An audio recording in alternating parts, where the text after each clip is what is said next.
Shirt বেরিয়ে সব থাকো বিন্দাস, লাইফ তো ঝিঙালালা 60+, সময় এটাই শুধু খেলা দেখাবার, লাখো ভাই মারো শুধু চর্চা, খাও দাও ঘোরো ফেরো খুশি রাখো মন, চাপ সব দূরে রাখো এটাই জীবন। শার্ট বেরিয়ে সব থাকো বিন্দাস, লাইফ তো ঝিঙালালা 60+। নমস্কার, 60+ লাইভ চ্যানেলে আপনাদের প্রত্যেককে স্বাগত জানাচ্ছি। আমি অমিত গোস্বামী।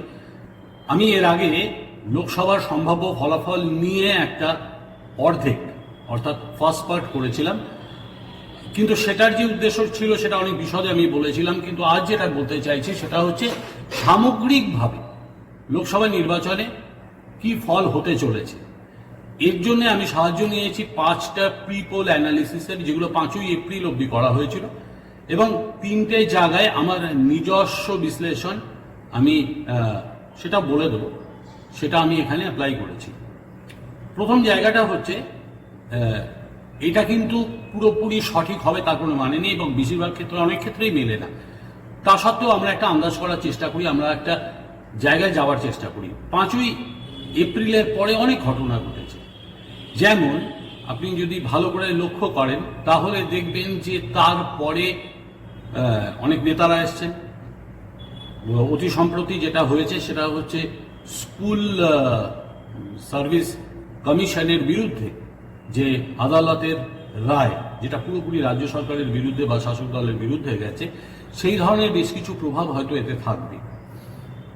তা সত্ত্বেও সেগুলো মাথায় রেখে এই প্রিপোল অ্যানালিসিসটা করা অনেক বেশি পারফেক্ট হচ্ছে যখন 1 তারিখে শেষ নির্বাচনটি হয়ে যাওয়ার পরে ভোটের ফলাফলের আগে যে কথাগুলো বলবো সেগুলো হয়তো অনেক বেশি ঠিকঠাক হবে।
এখন প্রথম কথা হচ্ছে, কয়েকটা জায়গায় আমি কিছু প্রশ্ন পেয়েছিলাম। যেরকম এখানে মুর্শিদাবাদ কেন্দ্রে যে সিপিএম পেতে পারে, এই কথাটা কিন্তু কেউ বলেনি, কোনো প্রিপোল অ্যানালিসিসে এটা নেই। সেখানে সরাসরি তৃণমূলকে দেওয়া হয়েছে, অর্থাৎ আবু তাহের খান জিতবে। কিন্তু এখানে আমি আমার নিজস্ব বিশ্লেষণ দিয়ে আমি বলতে চাইছি এখানে জেতার সম্ভাবনা মোহাম্মদ সেলিমের। কেন সেটা বলে দিচ্ছি। মোহাম্মদ সেলিম জিততে পারেন এই জন্যে, কেননা এই আসন 2014 সাল অব্দি বামদেরই ছিল, বাম বা কংগ্রেস, একবার কংগ্রেস ছিল, বাকিটা বামেরাই ছিল। এবার 2019 সালে তৃণমূলের আবু তাহের খান তিনি 41.5% ভোট পেয়ে এখান থেকে নির্বাচিত হন। আলাদা লড়েছিলেন কংগ্রেস এবং তৃণমূল। যদি তাদের ভোটটা এক করা যায়, সেখানে তারা পেয়েছিলেন 38.5%, অর্থাৎ পার্থক্য মাত্র 3%। আর এই কেন্দ্র মূলত হচ্ছে মুসলিম বেল্ট। সেখানে অতি অবশ্যই মুসলমান ক্যান্ডিডেটের একটা মূল্য আছে, এবং বিজেপি ওখানে পেয়েছিল মাত্র 17%। বিজেপি ওখানে কোনো চিত্রেই নেই। এইবার এখানে কিন্তু সবচেয়ে বেশি কনসেন্ট্রেট করেছে হচ্ছে সিপিএম এবং কংগ্রেস এই সিটটা বার করে নেওয়ার জন্য। 3%-এর গ্যাপ মেক আপ করা কিন্তু খুব কঠিন নয়, এবং মোহাম্মদ সেলিম সেটা করতে পারবেন, তার মতো নেতা। যার জন্য মুর্শিদাবাদ আমি প্রিপোল অ্যানালিসিসগুলো দিয়েছিলেন আবু তাহের খানকে, অর্থাৎ তৃণমূল কংগ্রেসকে, সেটা আমি দিচ্ছি সিপিএমকে। এটা আমার একটা। দ্বিতীয় জায়গা হচ্ছে যাদবপুরে যদি কেন্দ্র দেখি, অনেকেই অনেক কথা বলেছেন, কিন্তু যাদবপুরে চোখ বুঝে সায়নী ঘোষ জিতবেন বলে আমার মনে হয়েছে সায়নী ঘোষের দিকেই বেশিরভাগ মতামত এসছে। কেননা গত বছর এখানে তৃণমূল পেয়েছিল 6.88 লক্ষ আর বিজেপি পেয়েছিল 3.93 লাখ। এইবার সিপিএম পেয়েছিল 3 লাখের কিছু বেশি। অর্থাৎ এবারও কিন্তু সিপিএম এর ক্যান্ডিডেট খুব ভালো, সৃজন ভট্টাচার্য, আর ওদিকে বিজেপির ক্যান্ডিডেট ডক্টর অনির্বাণ নাথমণি, দুজনেই স্ট্রং। কিন্তু এদের ভোটটা ভাগাভাগি হয়ে যাচ্ছে, এবং এদের যখন ভোটটা ভাগাভাগি হয়ে যাচ্ছে সেক্ষেত্রে কিন্তু অ্যাডভান্টেজ খুব স্বাভাবিকভাবেই তৃণমূল। আর এখানে মূলত ভাঙড় এবং অন্যান্য যে এলাকাগুলো আছে, সোনারপুর এবং বারুইপুর, এই জায়গায় তৃণমূলের সংগঠন যথেষ্ট শক্তিশালী। এবার চলে আসি আরেকটা জায়গা, সেটা হচ্ছে ব্যারাকপুর। খুব ইন্টারেস্টিং। ব্যারাকপুরে ঠিক নির্বাচনের আগে অর্জুন সিং দল বদলে আবার চলে আসলেন বিজেপিতে এবং যথারীতি টিকিট পেলেন। সব এজেন্সি প্রায় ওখানে অর্জুন সিং এর পক্ষে, অর্জুন সিং জিতবেন বলছেন। কিন্তু এখানে একটা যেটা সমস্যা যেটা হচ্ছে, অর্জুন সিং মাথায় রাখবেন 2019 সালে জিতেছিলেন মাত্র 14,857 ভোটে, আর 2021-এ বিধানসভা নির্বাচনের মধ্যে 7টা বিধানসভা আসন যে ছিল, 7টা বিধানসভা আসনের মধ্যে 6টাই জিতে নিয়েছিল তৃণমূল কংগ্রেস। তো সেখানে কিন্তু অর্জুন সিং এর সেই সংগঠন নেই, এটা ঘটনা। আমডাঙ্গা বিরাট লিড দেবে পার্থ ভৌমিককে। আরেকটা কথা হচ্ছে, পার্থ ভৌমিকের ইমেজ তুলনায় একটু হলেও ভালো। এবার আসি উত্তর কলকাতার ক্ষেত্রে। উত্তর কলকাতায় একটা মিশ্র প্রতিক্রিয়া পাওয়া গেছে। সেটা হচ্ছে, উত্তর কলকাতায় অনেকেই বলেছেন যে এখানে সুদীপ বন্দ্যোপাধ্যায় জিতবেন, কিন্তু সুদীপ বন্দ্যোপাধ্যায়ের পক্ষে ওখানে জেতাটা খুব মুশকিল। তার কারণ হচ্ছে ওখানে তৃণমূল কংগ্রেসের যে সংগঠন, সেই সংগঠন আগের মতন অ্যাক্টিভ নয়। ওখানে তাপস রায় বরঞ্চ নতুন উদ্যমে খেলছেন। তাপস রায়ের একদম চেনা গ্রাউন্ড, যার জন্যে ওখানে কিন্তু তাপস রায় এগিয়ে যাচ্ছেন। চলে আসি এবার বহরমপুরে। বহরমপুরে এবার কিন্তু একটু অধীর রঞ্জন চৌধুরী, সবাই তার পক্ষে মতামত দিয়েছেন, আমিও দিয়েছি, মানে আমি পিপল অ্যানালিসিসকেই অ্যাকসেপ্ট করেছি।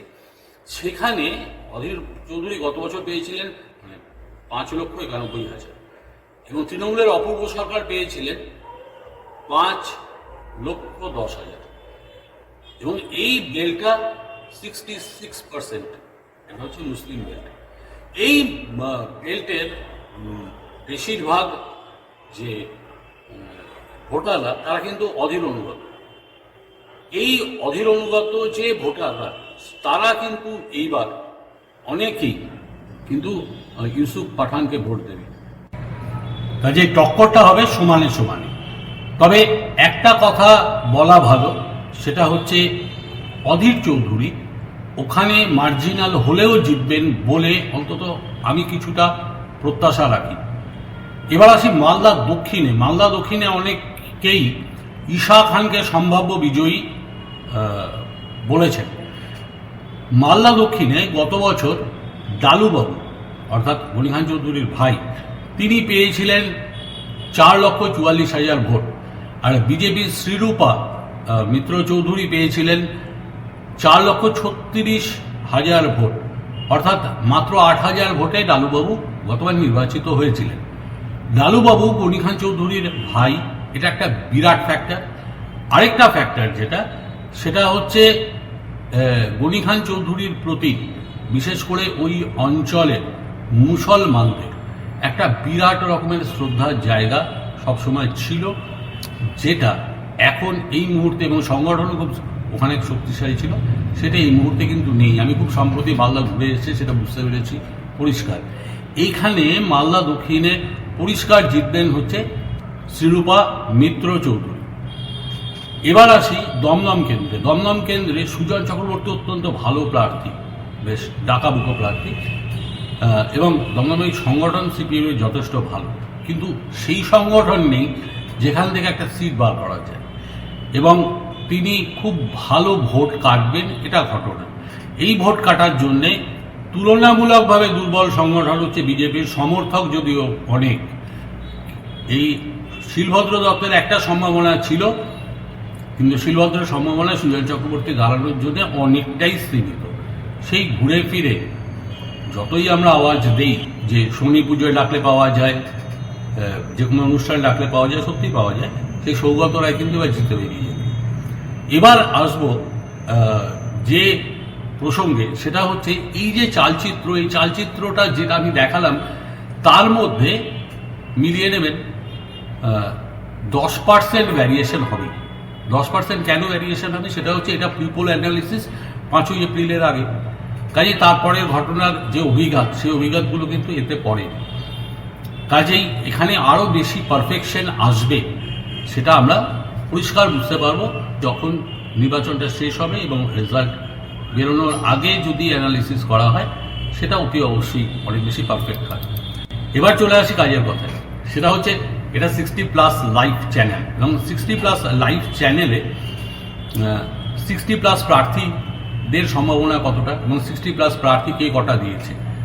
60+ প্রার্থী সব দল মিলে দেওয়া হয়েছে 32 জনকে।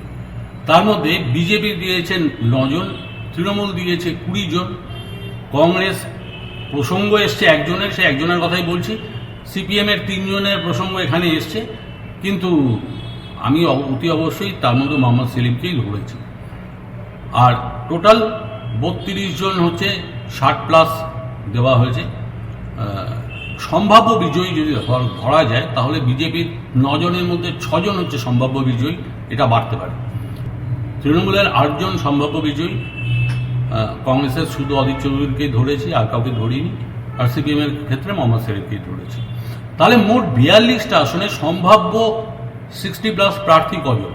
60+ প্রার্থী হচ্ছেন 16 জন, অর্থাৎ মোট আসনের প্রেক্ষিতে 38%। কম না?